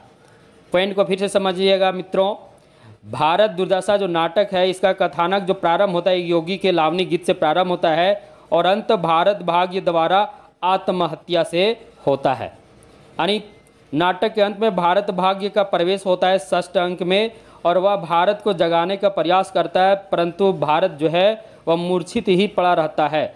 जब वह बहुत कोशिशें करता है, जब उसके कोशिशें नाकाम हो जाती तो अंत में वो क्या कर लेता है, तो आत्महत्या कर लेता है। यहाँ जो भारत है वो किसका प्रतीक है, भारत देश का प्रतीक है मान सकते हैं मित्रों। आगे बढ़ते हैं, सभी मित्र जुड़ेंगे, बहुत ही महत्वपूर्ण वीडियो क्लास चल रही है। आगे महत्वपूर्ण बिंदु है भारत दुर्दशा का नाट्य रूप जो है नाट्य रासक या लास्य रासक है। प्रश्न इससे भी बनेगा भारत दुर्दशा का जो नाट्य रूप है वो कैसा है, या तो नाट्य रासक है या तो लास्य रूपक है। भारत दुर्दशा में राष्ट्रीयता की भावना है और भारत के पुनर्निर्माण की कल्पना है। बहुत ही महत्वपूर्ण ये बिंदु है। भारत दुर्दशा नाटक में जो है वो राष्ट्रीयता की भावना है और साथ ही साथ भारत के पुनर्निर्माण की भी कल्पना है। कह सकते हैं भारतेंदु हरिश्चंद्र बहुत ही महान लेखक माने जाते हैं। उन्होंने राष्ट्रीयता से जुड़े हुए नाट्य रचनाओं को लिखे हैं। अब यहाँ देखिए भारत दुर्दशा की भाषा जो है जन भाषा, याद रखना भारत दुर्दशा की भाषा क्या है, तो जन भाषा है, परंतु भारत दुर्दशा की जो शैली है वह प्रतीक शैली है। यानी भाषा शैली जो है, भाषागत शैली जो इसकी है वो कौन सी शैली है, प्रतीक शैली है। सभी बिंदुओं को ध्यान से समझते जाना, क्योंकि सभी बिंदु परीक्षा की दृष्टि से महत्वपूर्ण है। जो मित्र अभी तक जुड़े नहीं सभी मित्रों को जोड़ दें, सभी मित्र जुड़ेंगे। बहुत ही महत्वपूर्ण क्लास चल रही है, क्लास को मिस न करना। आगे बढ़ते हैं। आगे है भारत दुर्दशा नाटक में संस्कृत ग्रंथ प्रबोध चंद्रोदय का प्रभाव है। याद रखना परीक्षा में यह प्रश्न बहुत ही महत्वपूर्ण है, आ सकता है कि भारत दुर्दशा नाटक में किस संस्कृत ग्रंथ का प्रभाव है, तो प्रबोध चंद्रोदय का प्रभाव है। अब भारत दुर्दशा नाटक प्रारंभ करते हैं। कितने अंक हैं, तो 6 अंक हैं। कितने अंक हैं, 6 अंक है। अभी हम ऊपर की स्लाइड में जितने भी महत्वपूर्ण तथ्य को देखे वो सभी महत्वपूर्ण थे, परीक्षा की दृष्टि से बहुत ही महत्वपूर्ण थे। तो सभी को आप पुनः मैं एक बार रिवीजन करूंगा अंत में। अब आगे बढ़ते हैं, भारत दुर्दशा का नाटक को प्रारंभ करते हैं। 6 अंकों का नाटक है। प्रथम अंक में हम चलते हैं। प्रथम अंक में स्थान क्या है, बीथी है। याद रखना बहुत ही महत्वपूर्ण है परीक्षा की दृष्टि से। प्रथम अंक में कौन सी स्थान की चर्चा है, तो बीथी की चर्चा है। अब वहाँ से कौन आता है, बीथी से योगी का लावनी गीत क्या होता है, प्रारंभ होता है।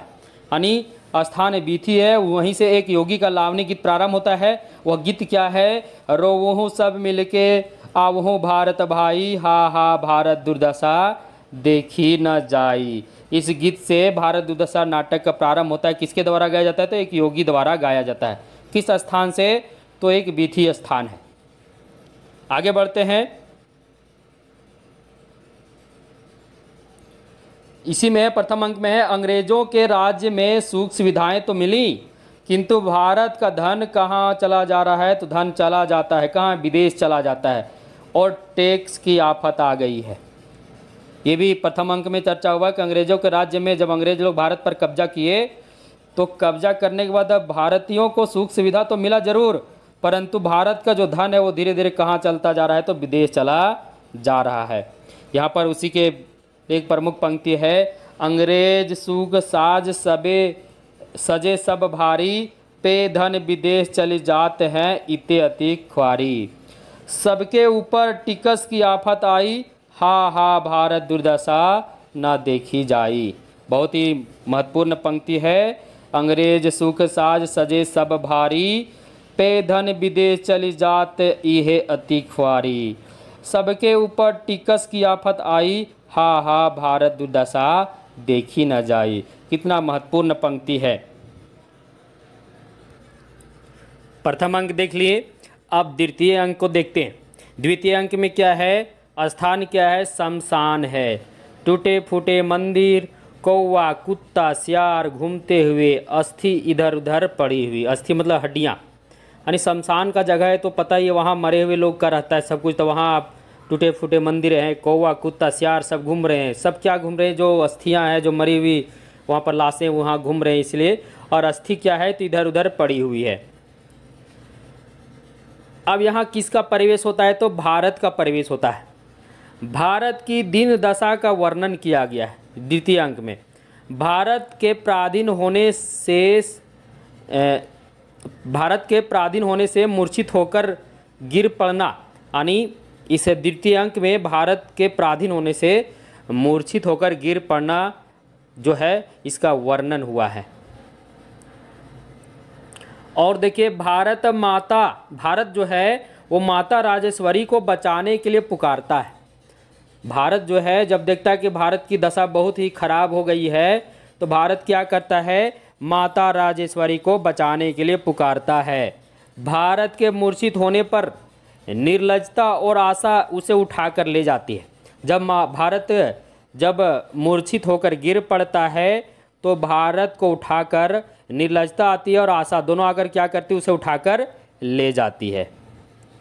अब यहाँ देखिए निर्लजता क्या है, निर्लजता के वेशभूषा क्या है, तो निर्लजता सिर खुला है, ऊंची चोली दुपट्टा पहनी हुई है, खानगियों सा वेश है।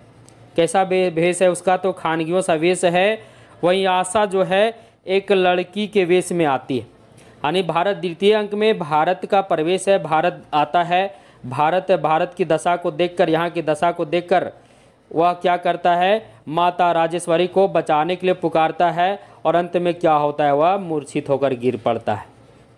मूर्छित होकर जब वह गिर पड़ता है तो उसे यहाँ निर्लजता और आशा आती है और उसे उठाकर ले जाती है। तो द्वितीय अंक में यही चर्चा है भारत का प्रवेश। प्रथम अंक में देखिए योगी का गायन लावनी गायन से प्रारंभ होता है। योगी भारत की दुर्दशा का वर्णन करता है और सब भारत का प्रारंभ में भारत का गुणगान भी करता है, साथ ही साथ भारत की दुर्दशा का भी वर्णन करता है। द्वितीय अंक में देखिए भारत का प्रवेश होता है ना, भारत का प्रवेश होता है। और भारत की स्थिति भारत जब देखता है तो वह मूर्छित होकर गिर पड़ता है, तो उसे निर्लजता आशा उठाकर ले जाती है।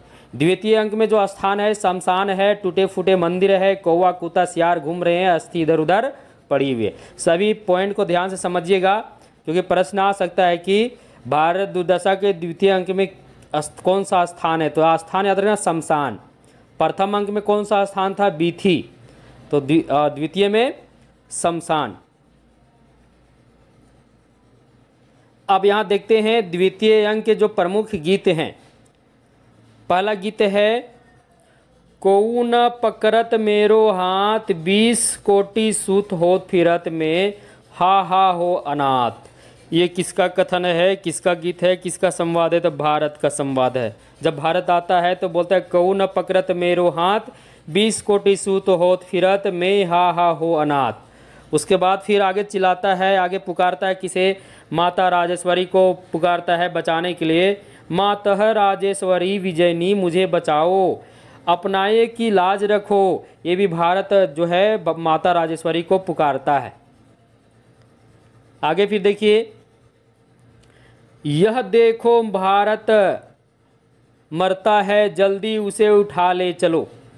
सभी पंक्तियों को देखेंगे, किनका पंक्ति है, जब वह मूर्छित होकर गिर पड़ता है, राजेश्वरी माता राजेश्वरी को पुकारता है, जब वो नहीं आती है तो मूर्छित होकर गिर पड़ता है, तब किसका आगमन होता है? तब द्वितीय अंक में ही निर्लजता आती है।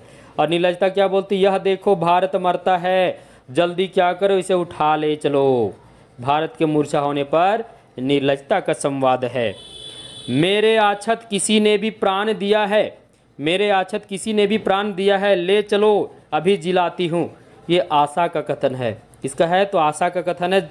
जब निर्लजता उसे बोलती है कि यह देखो भारत मरता है, जल्दी इसे उठा ले चलो, तब आशा आती है। और आशा क्या बोलती है? मेरे आछत किसी की भी प्राण दिया है, किसी ने भी प्राण दिया है, ले चलो अभी मैं इसे क्या करती हूँ, जिलाती हूँ। और दोनों क्या करते हैं? भारत को उठाकर वहाँ से ले जाते हैं। आगे बढ़ते हैं। ये द्वितीय अंक था। द्वितीय अंक में भारत का प्रवेश था। द्वितीय अंक में कौन? भारत, निर्लजता और आशा, तीनों का प्रवेश होता है। निर्लजता की वेशभूषा कैसी है? निर्लजता की वेशभूषा खानगियों सी है, जबकि आशा एक लड़की है। स्थान क्या था? तो स्थान वो शमशान था। और तृतीय अंक में चलते हैं। तृतीय अंक में जो स्थान है वो मैदान है। क्या है? मैदान है। स्थान जो है मैदान है। और मैदान में फौज के डेरे दिखाई पड़ते हैं। क्या दिखाई पड़ते हैं? फौज के डेरे दिखाई पड़ते हैं। अब तृतीय अंक में किसका आगमन होता है? भारत दुर्देव का आगमन होता है। किसका होता है? तो भारत दुर्देव का आगमन होता है। भारत दुर्देव जो है वो क्या? क्रूर है, आधा पाकिस्तानी और आधा पाक मुसलमानी। क्या है? तो भारत दुर्देव आधा क्रिस्तानी है और आधा मुसलमानी है। हाथ में क्या है? भारत दुर्देव के हाथ में एक नंगी तलवार लिए आता है, यानी उसके हाथ में क्या है? नंगी तलवार है। और वह क्या है? भारत दुर्दशा जो है नाटक है, इसका एक खलनायक भी कह सकते हैं। भारत दुर्देव जो है भारत दुर्दशा का क्या है? खलनायक है। सभी बिंदुओं को पढ़ेंगे, सभी बिंदु बहुत ही महत्वपूर्ण है। फिर देखिए इसी में तृतीय अंक में भारत दुर्देव और सत्यानाशी फौजदार के बीच वार्तालाप भी होता है। भारत दुर्देव आता है, उसके बाद सत्यानाशी फौजदार को अपने पास बुलाता है और दोनों के बीच क्या होता है? वार्तालाप होता है। भारत दुर्देव स्वयं को राक्षस कहता है और भारत को मूर्ख कहता है। भारत दुर्देव जो है उसका वेशभूषा भी बहुत भयंकर है, डरावनी रूप में उसका वेशभूषा है। तो स्वयं को वो राक्षस कहता है और भारत को क्या कहता है? पर मूर्ख कहता है। मुझे उम्मीद है आपको बहुत ही अच्छा से समझ में आ रहा होगा। बहुत ही संक्षेप में और बहुत ही अच्छी तरीके से मैं आपको बताने का प्रयास कर रहा हूँ। जो मित्र नहीं जुड़ पाए सभी को जोड़ें, और इस क्लास बहुत ही महत्वपूर्ण है।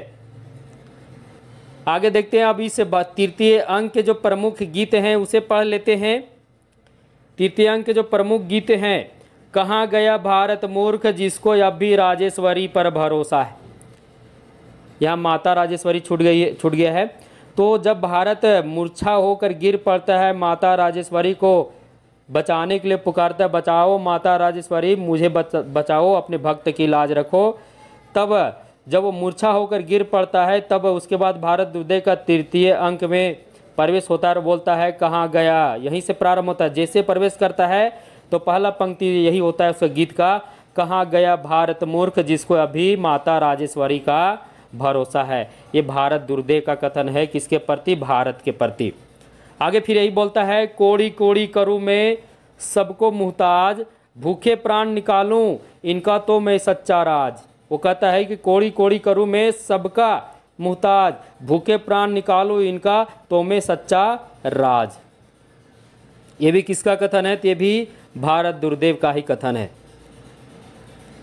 आगे है एक और, इसमें प्रवेश होता है। हम आपको बताए थे भारत दुर्देव जब आता है तो फिर किसे बुलाता है? अपने पास सत्यानाशी फौजदार को बुलाता है। अब सत्यानाशी फौजदार क्या कहता है? हमारा नाम है सत्यानाश, आए हैं राजा के हम पास, धर के हम लाखों के भेष, किया चौपट यह सारा देश। यानी कौन सा देश? तो भारत देश। ये सत्यानाशी फौजदार है जिसे भारत दुर्देव बुलाता है। तो तृतीय अंक में हम देखें, तृतीय अंक में मैदान है, फौज के डेरे दिखाई पड़ते हैं, भारत दुर्देव का आगमन होता है। भारत दुर्देव क्या है? तो क्रूर है, आधा क्रिस्तानी तो आधा मुसलमानी है, उसके हाथ में नंगी तलवार है। भारत दुर्दशा नाटक का वो क्या है? खलनायक है।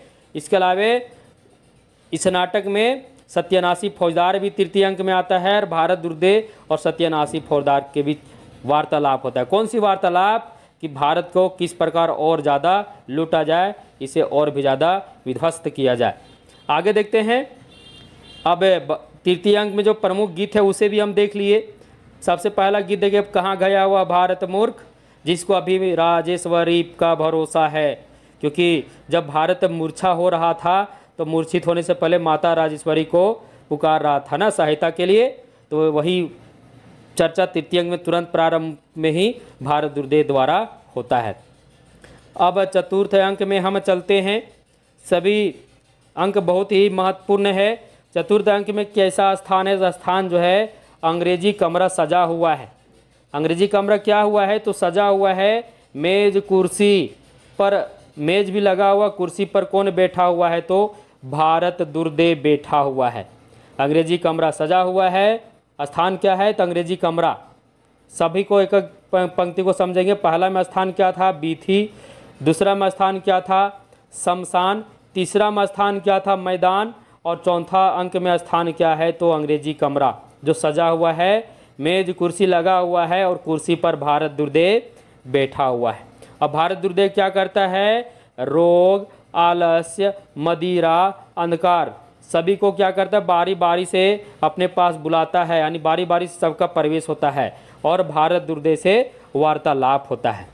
तृतीय अंक में ही वह सत्यानाशी फौजदार से कहता है कि वे सभी को मेरे पास बुलाओ, रोग, आलस्य, मदिरा, अंधकार को सभी को मेरे पास, उन्हें जाकर आज्ञा दो कि सभी क्रम बाय क्रम मेरे पास एक एक करके आवें। तो चतुर्थ अंक में क्या होता है? रोग, आलस्य, मदिरा और अंधकार सभी क्या करते हैं? तो सभी बारी बारी से किसके पास आते? भारत दुर्देव के पास आते हैं और वार्तालाप होता है। अब वार्तालाप को भी हम देख लेते हैं। क्या वार्तालाप होता है? जो प्रमुख गीत है कह सकते हैं, प्रमुख संवाद है। सबसे पहले रोग क्या बोलता है? जगत सब मानत मेरी आन। याद रखना, ये परीक्षा में प्रश्न आ सकता है। जगत सब मानत मेरी आन, ये खाली इतना पढ़ लेना, समझ लेना किनका, किसके द्वारा कहा गया है? तो रोग के कथन है। किसका संवाद है? रोग का संवाद है। उसके बाद आलस्य का संवाद क्या है? दुनिया में हाथ फैलाना हिलाना नहीं अच्छा, मर जाना पे उठ के कहीं जाना नहीं अच्छा। बहुत ही मज़ा आया पढ़ के, एक बार और पढ़ लेते हैं।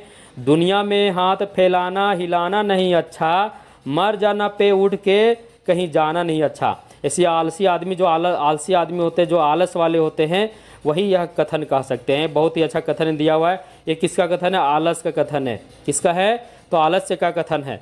अब आगे बढ़ते हैं। आगे मदिरा का संवाद देख लीजिए। मदिरा का संवाद है, दूध सुरा दधयु सुरा, सुरा अन्न धन धाम। ऐसी मदिरा का सेवन करने के बाद आदमी होश में नहीं रहता है, तो ये मदिरा का कथन है, उसके अनुसार है। अब देखिए अंधकार का कथन क्या है? जय जय कलयुग राज की, जय महामोह महाराज की। यानी किस महाराज की बात हो रही है? तो भारत दुर्देव की बात हो रही है। तो बोलती है जय जय कलयुग राज की, जय महामोह महाराज की। सभी पंक्तियों को ध्यान से पढ़ लेंगे, परीक्षा की दृष्टि से बहुत ही महत्वपूर्ण है। हो सकता है आ जाए कि जय जय कलयुग राज की, जय महामोह महाराज की।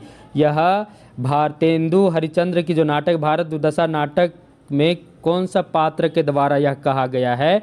तो अंधकार के द्वारा। किसके द्वारा? अंधकार के द्वारा। तो सभी को याद कर लेंगे। ऐसे इन्होंने बहुत ही, मतलब इनके द्वारा जो संवाद है बहुत ही लंबी है, परंतु शॉर्ट में हम जहाँ से प्रश्न परीक्षा में आते हैं वही हम उठाकर डालें। आगे बढ़ते हैं। यहाँ हम कुल मिलाकर 4 अंक देखें। अब 5वां अंक में हम चलते हैं। 5वां अंक है स्थान क्या है? किताब खाना। क्या स्थान है? तो स्थान है किताब खाना। 7 सभ्य लोग भारत की दुर्दशा पर विचार करते हुए कि भारत को इस दयनीय दशा से कैसे निकाला जाए। हाँ, दयनीय दुर्गई से होगा, है ना, इससे थोड़ा टाइपिंग मिस्टेक है। तो विचार कर रहे हैं। 7 सभ्य लोग किताब खाना में बैठे हुए हैं और सभी लोग भारत को इस दयनीय दशा से कैसे निकाला जाए उस पर विचार कर रहे हैं। ये 5वां अंक है। स्थान क्या है? तो किताब खाना। स्थान जरूर याद रखना, परीक्षा के दृष्टि से बहुत ही महत्वपूर्ण है, क्योंकि यहाँ से कई प्रश्न पूछे हैं, है ना। तो स्थान क्या है? किताब खाना है। 7 सभ्य लोग बैठे हुए हैं और सभी किस पर चर्चा कर रहे हैं? तो सभी भारत की दुर्दशा पर चर्चा कर रहे हैं कि भारत को इस दयनीय दशा से कैसे निकाला जाए। अब हम एक एक करके सभी सभ्य लोगों के बारे में जानेंगे। सबसे पहले सभापति हैं, जो इस 7 सभ्य लोग का जो कमेटी बैठा हुआ उसका वो क्या कर रहे हैं, तो उनका संचालन सभापति जी कर रहे हैं। ये चक्करदार टोपी पहने हुए हैं, चश्मा लगाए हुए हैं और हाथ में क्या, छड़ी लिए हुए हैं। उसके बाद एक बंगाली हैं, क्या हैं, एक बंगाली हैं, एक महाराष्ट्री हैं, एक एडिटर हैं जो अखबार के एडिटर हैं, एक कवि हैं और 2 देसी महाशय हैं। सभी मिलाकर कितने लोग हैं, तो सभी मिलाकर 7 सभ्य लोग हैं। सभापति द्वारा सभी 6 सभ्यजनों को संबोधन किया जा रहा है और संबोधन में क्या चीज़ की चर्चा हो रही है कि भारत को इस दुर्दशा से कैसे निकाला जाए, उस पर चर्चा हो रही है। कह सकते हैं सभी लोग जो हैं भारत की दुर्दशा, दयनीय जो दशा भारत की होगी, दयनीय दशा, उसकी वो क्या करें, इसका निवारण कैसे किया जाए, इस पर वे विचार कर रहे हैं। कह सकते हैं ये लोग राष्ट्रीयता से जुड़े हुए व्यक्ति हैं। अब इसी बीच इन लोग का जब संवाद चल रहा होता है, उसी बीच डिसलॉयल्टी आती है और वे क्या करती है, इंग्लिश पॉलिसी नामक एक्ट द्वारा, यानी कौन सा एक्ट लगाती है, तो इंग्लिश पॉलिसी नामक एक्ट द्वारा सभी सभ्यजनों को पकड़कर ले जाती है। ये सभी लोग किताब खाना में जो विचार कर रहे होते हैं कि भारत को किस प्रकार इस संकट से उबारा जाए, तभी डिसलॉयल्टी का एक व्यक्ति आता है और वो क्या करता है, वे सभी को इंग्लिश पॉलिसी नामक एक्ट धारा के तहत उन्हें क्या करता है, गिरफ्तार करके ले जाती है। समझ में आ रहा है ना। यानी पंचम अंक में क्या हुआ, किताब खाना है, 7 लोग आपस में चर्चा कर रहे हैं। क्या चर्चा करें, भारत को इस दशा से कैसे निकाला जाए। सभापति हैं, बंगाली हैं, एक महाराष्ट्री, एक एडिटर है अखबार का, एक कवि है, 2 देसी महाशय हैं। तभी अचानक कौन आ जाता है, तभी अचानक डिसलॉयल्टी आता है और उन्हें पकड़कर ले जाता है। अब 6ठ अंक में चलते हैं। इस पूरे नाटक का अंतिम अंक है, स्थान क्या है, तो 6ठ अंक का स्थान है गंभीर वन, यानी गंभीर वन का मध्य भाग है। भारत एक वृक्ष के नीचे मूर्छित पड़ा है। याद रखना, गंभीर वन है, वन का मध्य भाग है, और जो भारत जो नाटक के द्वितीय अंक में मूर्छित हो गया था, वही भारत एक वृक्ष के नीचे क्या है, अभी तक मूर्छित पड़ा हुआ है। और किसका प्रवेश होता है, तो भारत भाग्य का प्रवेश होता है। भारत भाग्य प्रवेश करता है। भारत भाग्य जो है वह क्या करता है, तो जो मूर्छित पड़े हुए हैं भारत, तो भारत भाग्य मूर्छित भारत को जगाने का भरपूर प्रयास करता है, परंतु सफल नहीं हो पाता है और अंत में आत्महत्या कर लेता है। और उसके आत्महत्या के साथ ही ये नाटक क्या हो जाती है, समाप्त हो जाती है। तो 6ठ अंक में क्या होता है, तो 6ठ अंक में हम देखें कि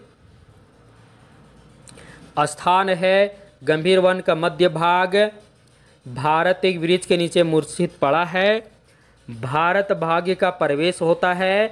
वह भारत भाग्य जो है मूर्छित भारत को जगाने का भरपूर प्रयास करता है, परंतु सफल नहीं हो पाता है और अंत में वह भी क्या कर लेता है, तो आत्महत्या कर लेता है। अब आगे बढ़ते हैं। अभी हम 6 अंक देखे, सभी अंकों को अच्छा से देख लिए। प्रथम अंक में योगी आया था, द्वितीय अंक में भारत आया था, प्रथम अंक में स्थान क्या था, तो बीथी था। द्वितीय अंक में स्थान क्या था, तो द्वितीय अंक में जो स्थान था वो शमशान था। क्या था, शमशान था। और तृतीय अंक में स्थान क्या था, तो तृतीय अंक में, थोड़ा सा रुक जाइएगा, तृतीय अंक में स्थान एक मैदान था जहां फौज के डेरे लगे हुए हैं और भारत दुर्देव वहां पर आता है। और इसमें जो वार्तालाप होता है सत्यानाशी फौजदार और भारत दुर्देव के बीच वार्तालाप होता है। उसके बाद चतुर्थ अंक में स्थान क्या है, एक अंग्रेजी कमरा सजा हुआ है, मेज कुर्सी सब लगा हुआ है, कुर्सी पर कौन बैठा हुआ है, तो भारत दुर्देव बैठा है और वह सत्यानाशी फौजदार को आज्ञा देता है कि तुम जाओ और रोग, आलस्य, मदिरा और अंधकार को बारी बारी से मेरे पास भेजो। और चतुर्थ अंक में सभी बारी बारी से भारत दुर्देव के पास आते हैं और उनसे वार्तालाप होता है। उसके बाद देखिए पंचम अंक में स्थान क्या था, तो किताब खाना जहाँ 7 सभ्य लोग बैठे हुए हैं, सभी किस पर चर्चा कर रहे हैं, तो सभी लोग चर्चा कर रहे हैं कि भारत को इस संकट से कैसे निकाला जाए। इसी बीच कौन आ जाते हैं, तो इसी बीच डिसलॉयल्टी आती है और उन्हें क्या करती है, इंग्लिश पॉलिसी नामक एक्ट द्वारा सभी सभ्य जनों को पकड़कर ले जाती है। और षष्ठ अंक में क्या हुआ है, तो स्थान जो है वो गंभीर वन का मध्य भाग है और अभी तक भारत जो है वो मूर्छित ही पड़ा हुआ है और भारत भाग्य आता है और उसे जगाने का प्रयास करता है, परंतु जब वह नहीं जगता है तो अंत में भारत भाग्य क्या कर लेता है, आत्महत्या कर लेता है। अब इसकी कथा वस्तु की विशेषताएं देखें तो यह 6 अंकों में रचित नाटक में भारत की दयनीय दशा का क्या है, चित्रण किया गया है। 6 अंकों की में रचित यह नाटक में भारत की दयनीय दशा एवं जागरण का क्या किया गया, चित्रण किया गया। दयनीय दशा का भी वर्णन है, साथ ही साथ भारत के लोगों को जगाने का भी प्रयास किया गया है। अब हम आगे देखते हैं भारत दुर्दशा नाटक की पात्र योजना। मित्रों वीडियो पर बने रहें और जो भी मित्र अभी तक वीडियो पर नहीं आए हैं सभी को वीडियो पर लाएं, सभी को वीडियो से जोड़ें। बहुत ही महत्वपूर्ण वीडियो क्लास चल रही है। अब यहाँ देखते हैं भारत दुर्दशा जो नाटक उसका पात्र योजना देखते हैं। भारत दुर्दशा में कुल कितने पात्र आए हैं, तो 19 पात्र। याद रखना परीक्षा में प्रश्न आ सकता है कि भारत दुर्दशा में कुल कितने पात्र हैं, तो 19 पात्र हैं। कितने पात्र, 19 पात्र हैं। सभी पात्रों को हम एक एक करके देखेंगे भी। प्रथम अंक में कौन आए थे, योगी जी। द्वितीय अंक में भारत और निर्लजता और आशा, ये 3 आते हैं ना। भारत आने के बाद मूर्छित हो जाते, गिर पड़ते हैं, उसके बाद उसे निर्लजता और आशा आती है, उठा कर ले जाती है। तृतीय अंक में देखिए भारत दुर्देव आता है और साथ ही साथ सत्यानाश फौजदार भी इसी में आता है। भारत दुर्देव का पहले आगमन होता है और वह किसे बुलाता है, सत्यानाश फौजदार को बुलाता है कि भारत की स्थिति के बारे में जानने के लिए कि भारत में भी कैसा स्थिति है, भारत के लोग किस प्रकार हैं, वे उसे आकर वहाँ की स्थिति को जानने के लिए बुलाता है। चतुर्थ अंग में क्या देखते हैं, भारत दुर्देव जो है रोग, आलस्य, मदिरा, अंधकार को बारी बारी से बुलाता है और उन्हें भारत को लूटने के लिए, भारत में तबाही मचाने के लिए एक एक करके सभी को भेजता है। पंचम अंक में क्या देखें, तो पंचम अंक में 7 सभ्य जन हैं जो चर्चा कर रहे हैं क्या चीज़ पर, सभी चर्चा कर रहे हैं भारत को इस संकट से कैसे उबारा जाए, इस परेशानी से कैसे उबारा जाए। उसी बीच डिसलॉयल्टी आती है और उन्हें क्या करती है, गिरफ्तार करके ले जाती है। षष्ठ अंक में क्या देखें, भारत भाग्य आता है और वहीं पर भारत दुर्देव क्या है, मूर्छित पड़ा है, उसे जगाने का प्रयास करता है। सॉरी, भारत दुर्देव नहीं, भारत मूर्छित पड़ा हुआ है और भारत भाग्य जगाने का प्रयास करता है, परंतु जब वो नहीं जगता है, नहीं उठता है, तो अंत में ये भी क्या कर लेता है, तो भारत भाग्य आत्महत्या कर लेता है। सभी पात्रों को समझ लेंगे। प्रथम अंक में योगी, द्वितीय अंक में भारत निर्लजता आशा आती है, तृतीय अंक में भारत दुर्देव सत्यानाशी फौजदार, चतुर्थ अंक में रोग, आलस्य, मदिरा और अंधकार, पंचम अंक में 7 सभ्य जन, डिसलॉयल्टी और षष्ठ अंक में भारत भाग्य। अब इनमें से भारत दुर्देव, यहाँ दुर्देव थोड़ा सा छूट गया है, उसे दुर्देव पढ़ेंगे, सत्यानाश फौजदार और भारत भाग्य, ये 4 क्या हैं, तो ये 4 भारत दुर्दशा नाटक के प्रमुख पात्र हैं। मुझे उम्मीद है आपको बहुत ही अच्छा लग रहा होगा। अब आगे बढ़ते हैं, यानी हम भारत दुर्दशा नाटक का जितने भी इससे जुड़े जितने भी महत्वपूर्ण तथ्य थे, महत्वपूर्ण बिंदु थे, सभी को लेकर उपस्थित हैं। इसके अलावे परीक्षा में जब प्रश्न आता है तो इससे बाहर कुछ भी नहीं आता है, तो सभी तथ्यों को ध्यान से समझेंगे। अब आगे बढ़ते हैं। अब हम भारत दुर्दशा नाटक का गीत योजना को देखेंगे, कौन कौन से गीत इसमें आए हैं। सबसे पहला जो भारत दुर्दशा नाटक के प्रारंभ में होता है, रोहू सब मिलके आवहू भारत भाई, हा हा भारत दुर्दशा देखी ना जाए। ये प्रथम अंक का योगी के द्वारा गाया हुआ लावनी गीत है। परीक्षा में यह प्रश्न आता है।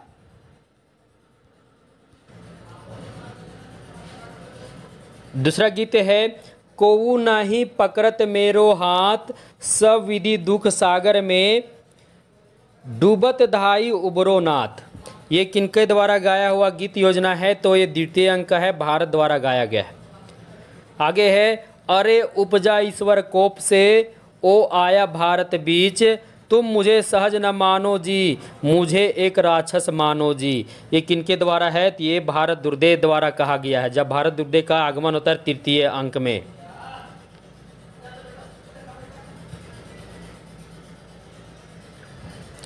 आगे है, जगत सब मानत मेरी आन, परम पिता हम ही वेदन के अतारन प्राण, ये चतुर्थ अंक में रोग द्वारा गाया गया है। उसके बाद है माधवा पीले पागल जौबन बितिये जात, मन भूरख काहे ठोकर खात, ये किसके द्वारा है? तो मधुआ पिए, पीले की बात है तो मदिरा पीने की बात हो रही, तो मदिरा का गायन है चतुर्थ अंक में ही। उसके बाद है जय जय कलयुग राज की, जय मोह महाराज की, ये अंधकार का गायन है। किसके द्वारा गाया हुआ है? अंधकार द्वारा। ये भी चतुर्थ अंक में ही यह संवाद आया है गीत के रूप में। उसके बाद है नाटक के अंत में षष्ठ अंक में जागो रे भाई जागो, जागो रे जागो भाई, फिर पछताए कछु नहीं, हेव हैं रही जेहो मुँह बाई, यानी जागने के लिए कहा जाता है। भारत भाग्य द्वारा भारत को जगाते समय यह बोलता है जागो रे जागो भाई। जब भारत नहीं जगता है तो भारत भाग्य क्या कर लेता है? तो आत्महत्या कर लेता है।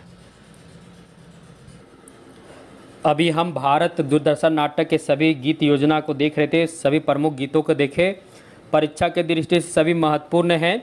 अब आगे देखते हैं प्रमुख कथन, यानी विभिन्न विद्वानों द्वारा भारत दूरदर्शन नाटक के प्रति जो कथन कहे गए हैं, सभी के मत को हम एक एक करके देखते हैं। ये भी परीक्षा की दृष्टि से बहुत ही महत्वपूर्ण है। सबसे पहले है भारत दुर्दशा की मूल चेतना निराश नहीं है, जागरण की है। यह किनके द्वारा यह कहा गया है? तो डॉक्टर सिद्धनाथ का मत है कि भारत दुर्दशा की मूल चेतना निराश नहीं है, जागरण की है। उसके बाद डॉक्टर सिद्धनाथ कुमार के एक और कहा गया, उनके द्वारा एक और कथन है कि भारत दुर्दशा नए भारत को जगाने के प्रयत्नों का नाटक है। भारत दुर्दशा नए भारत को जगाने के प्रयत्नों का नाटक है, ये डॉक्टर सिद्धनाथ कुमार द्वारा कहा गया है। उसके बाद है भारत दुर्दशा पश्चिमी नाट्य शिल्प का नाटक है। यह किन्होंने कहा है? तो गोपीनाथ तिवारी के अनुसार भारत दुर्दशा जो नाटक है वह पश्चिमी नाट्य शिल्प का नाटक है।